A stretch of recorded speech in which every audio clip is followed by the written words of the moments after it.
জিলিং সারেং মানে গ্রামটার নাম শুনলেই গায়ে দেখো আমার কাঁটা দিয়ে দিচ্ছে।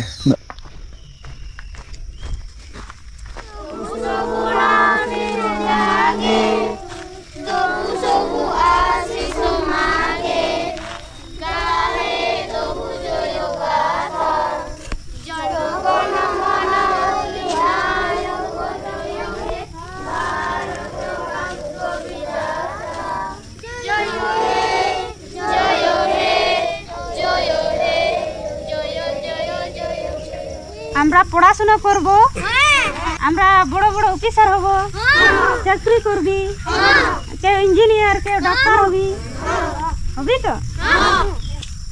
ম্যাডাম ভালো আছেন? হ্যাঁ ভালো আছি। এটা প্রণাম করবো আপনাকে। বাচ্চাটি কার? আমার। বাচ্চাটি আপনার? হ্যাঁ। কি নাম? খেরওয়াল মুর্মু। এইগুলি আপনার স্টুডেন্ট? হ্যাঁ। এই জায়গাটার কি নাম? জিলিং সেরেং। জিলিং সেরেং? হ্যাঁ। এটা স্কুল? হ্যাঁ। কে বানিয়েছে? আমরা। আপনারা? হ্যাঁ। এই গ্রামেতে কতগুলো বাড়ি আছে? মোটামুটি 95টি। 95টা? হ্যাঁ। আর 95টা বাড়ির বাচ্চা এইগুলো? হ্যাঁ। এই সব বাচ্চাদেরকে আপনি এখানে পড়ান? হ্যাঁ। কত করে টাকা দেয়? বেতন পান আপনি? না। বেতন পান না? না। এই বাচ্চাটার কত মাস বয়স? 2 মাস। 2 মাস বয়স? হ্যাঁ। এই জায়গাটা মানে আমাদের নর্মালি ভূমিপৃষ্ঠ থেকে 1000 ফুট উপরে, এবং এখানে আমি যে এলাম পুরুলিয়া অযোধ্যা পাহাড়, এই যে টপ হিল, সেখান থেকে আমাকে 25 কিলোমিটার আসতে হলো। ওই 25 কিলোমিটারের মধ্যে না একটা দোকান পেয়েছি, না একটা বাজার পেয়েছি। তো এইখানেও থেকে আপনি এতগুলো বাচ্চার দায়িত্ব নিয়েছেন। হ্যাঁ। আপনার 2 মাসের বাচ্চাটাকে নিয়ে আপনি এই ছেলেগুলোকে পড়াশোনা করাচ্ছেন? হ্যাঁ, আমি ওই 2020 থেকে বাচ্চাকে পড়াচ্ছি, তো এখনো পড়াচ্ছি আমার 2 মাসের বাচ্চা নিয়ে। কি নাম তোমার? প্রিয়ঙ্কা। প্রিয়ঙ্কা। তোমার কি নাম? কি নাম তোমার? কি নাম তোমার? এখনো অবধি আমাদের ভারতবর্ষে এই রকম মানুষ আছে যে 2 মাসের একটা বাচ্চাকে কোলে নিয়ে 100টা বাচ্চার দায়িত্ব নিয়েছে। এতগুলো বাচ্চার দায়িত্ব নিয়েছেন? আপনার আর বাচ্চা আছে? আর একটা বাচ্চা আছে। কোথায় ও? এই তো। এইটা? এটা আপনার বাচ্চা? মানে সব বাচ্চার সাথে সাথে আপনার বাচ্চাও শিক্ষিত হয়ে উঠছে।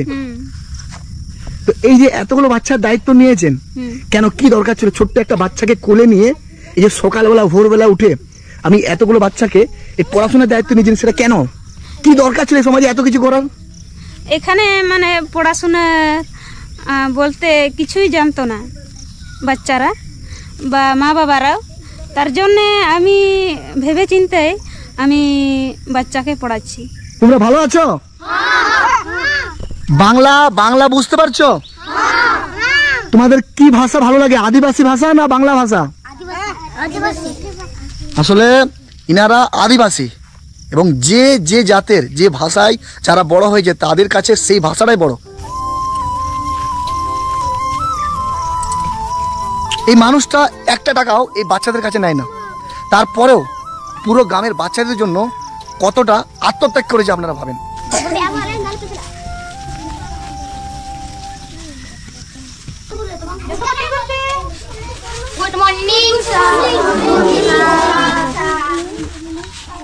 আপনারা ভাবেন যে আজকে প্রকৃত শিক্ষকের দর্শন পেয়ে গেলাম। এটাতে সামান্য কিছু আছে আমার তরফ থেকে, ওটা রাখবেন। আমাদের ভারতবর্ষের প্রত্যেকটা মহিলাকে আপনি দেখিয়ে দিলেন যে সকালবেলা উঠে শুধু রিল বানানো আমাদের কাজ নয়, সকালবেলা উঠে রাস্তায় নাচা আমাদের কাজ নয়। একটা মানুষ চাইলে অনেক কিছু পারে, একটা মহিলা চাইলে অনেক কিছু পারে। ম্যাডাম আপনারাও যদি এই দিদিমণির পাশে আপনারা একটু দাঁড়ান, তাহলে ইনার সাথে সরাসরি আপনারা যোগাযোগ করতে পারেন। আপনার সাথে সরাসরি যোগাযোগ করতে পারলে ফোন নাম্বার আছে, বলতে পারবেন? বলেন। 93 82 39 67 22। আমরা বেশিরভাগ সময় কি দেখি যে কোনো একটা মহিলা রাস্তায় যে ডান্স করছে, তার দেখবেন লক্ষ লক্ষ ফলোয়ার্স, কেউ হয়তো দেখবেন শরীর দেখাচ্ছে, তারা দেখবেন lakh lakh million million followers, কিন্তু ইনার ফেসবুক নেই, ইনি সোশ্যাল মিডিয়ায় থাকে না, ইনি সমাজের জন্য কিছু করতে চায়, গ্রামের মানুষের জন্য কিছু করতে চায়, এবং সেটা কি শিক্ষার মাধ্যমে। উনি জানে যে শিক্ষা ছাড়া আমাদের দেশকে কখনো এগোনো যাবে না। তো আমরা সবাই চাই যে এই ম্যাডামকে যেন ভারতবর্ষের প্রত্যেকটা মানুষ চিনে। আমরা এনার জন্য কিছু করতে পারবো না, কিন্তু এই ভিডিওটা শেয়ারের মাধ্যমে আমরা ভারতবর্ষের প্রত্যেকটা মানুষের কাছে এনার বার্তাটা পৌঁছে দেবো।